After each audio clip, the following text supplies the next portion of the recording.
Selamat siang teman-teman semua. Apa kabar nih kalian? Semoga kalian berada di dalam keadaan yang baik-baik aja dan juga semoga sehat selalu ya. Sebelumnya perkenalkan, namaku Nadia Inaka Putri dan kali ini aku akan ngebahas materi kepemimpinan yang sangat menarik nih untuk dibahas. Mau tahu gak? Yaitu materi mengenai materi kepemimpinan karismatik. Nah, tapi sebelumnya kalian udah pada tahu belum nih salah satu tokoh yang menerapkan kepemimpinan karismatik yaitu adalah Bapak proklamator kita yaitu Bapak Insinyur Soekarno. Nah, beliau merupakan salah satu tokoh yang sangat menjadi panutan dalam menerapkan kepemimpinan karismatik karena beliau itu merupakan sosok pemimpin yang dapat membakar semangat nasionalisme masyarakat Indonesia melalui karismatiknya. Nah, kalian jadi penasaran nggak sih gimana kepemimpinan karismatik itu? Kayak apa, bagaimana teori atribusinya, bagaimana konsepsi lain dari kepemimpinan karismatik itu. So, yuk mari kita bahas satu persatu. Oke, sebelum kita lebih lanjut belajar gimana sih kepemimpinan karismatik itu, aku bakal ngejelasin dulu nih bagaimana definisi dari kepemimpinan karismatik itu sendiri. Nah, jadi, kepemimpinan karismatik merupakan kemampuan mempengaruhi pengikut bukan berdasarkan pada tradisi atau otoritas formal, tetapi lebih pada persepsi pengikut bahwa pemimpin ini diberkati oleh bakat supernatural dan kekuatan yang sangat luar biasa. Nah, jadi kepemimpinan karismatik ini mempunyai pengaruh terhadap pengikut pada tingkat yang super tinggi dan juga secara luar biasa.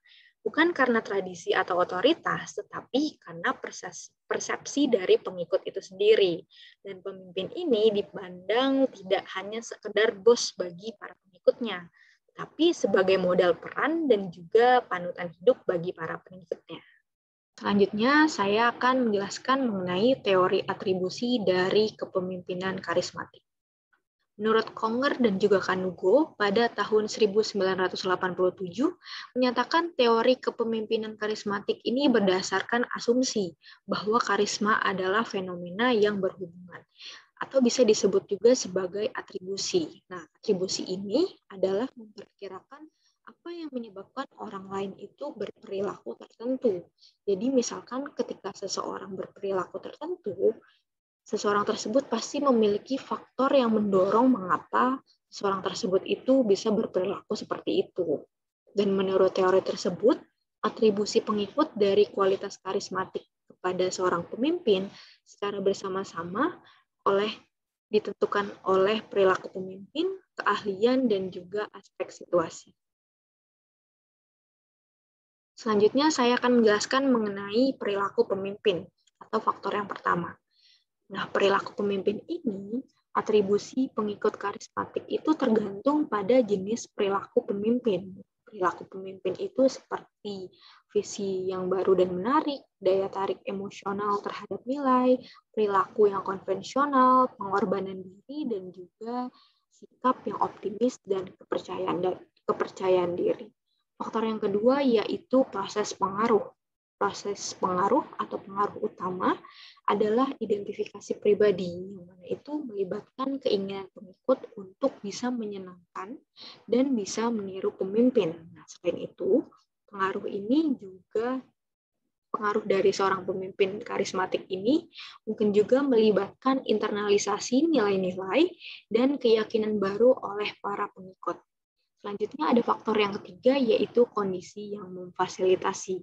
Nah, kondisi ini merupakan salah satu variabel situasional yang penting adalah ketakutan dan kecemasan pengikut tentang masa depan. Dan biasanya, pemimpin karismatik ini lebih mungkin muncul dalam situasi krisis di mana orang itu khawatir tentang kerugian ekonomi, bahaya fisik, dan juga ancaman terhadap nilai-nilai inti.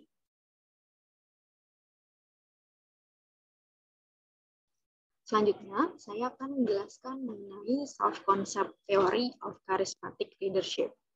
Bukti kepemimpinan karismatik ini disediakan dalam hubungan pemimpin dan juga pengikut. Dan biasanya seorang pemimpin karismatik ini memiliki efek yang lebih mendalam dan juga tidak biasa pada pengikut. Nah, pengikut ini merasa bahwa keyakinan pemimpin itu benar.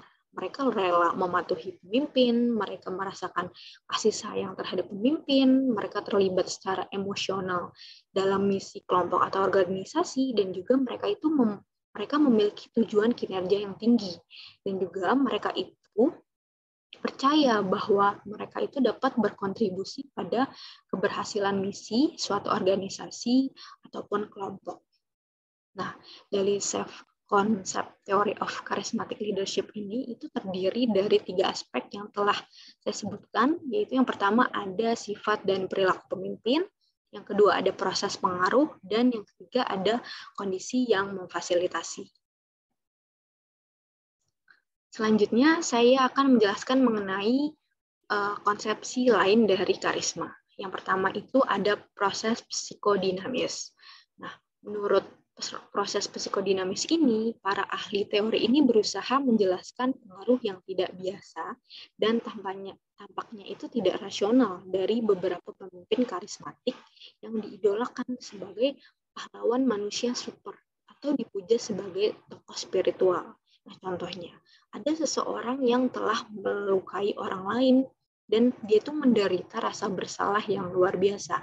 Nah, tapi dengan mengidentifikasi dengan seorang pemimpin agama karismatik yang dianggap mencontohkan nilai-nilai moral, orang tersebut itu secara perwakilan mengalami superioritas moral pemimpin, dan orang ini itu mampu bisa mengatasi rasa bersalah yang telah dia hadapi atau dia rasakan.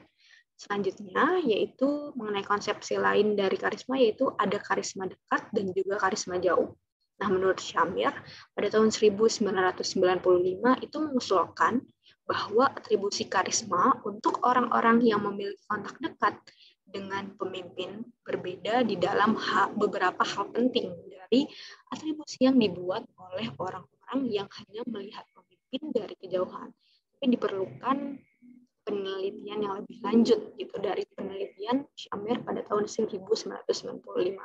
Dan penelitian lebih lanjut tersebut itu harus mempertimbangkan faktor-faktor seperti frekuensi, sifat interaksi dengan pengikut, jumlah kekuasaan dan juga kendali posisi pemimpin, yang juga menentukan bagaimana jarak akan memoderasi pengaruh seseorang pemimpin terhadap pengikut.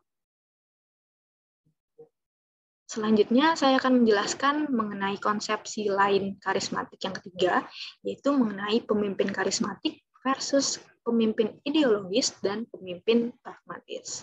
Dalam situasi yang bergejolak, para pemimpin memiliki pengaruh yang lebih potensial atas identifikasi ancaman dan peluang, serta pemilihan tanggapan yang lebih tepat.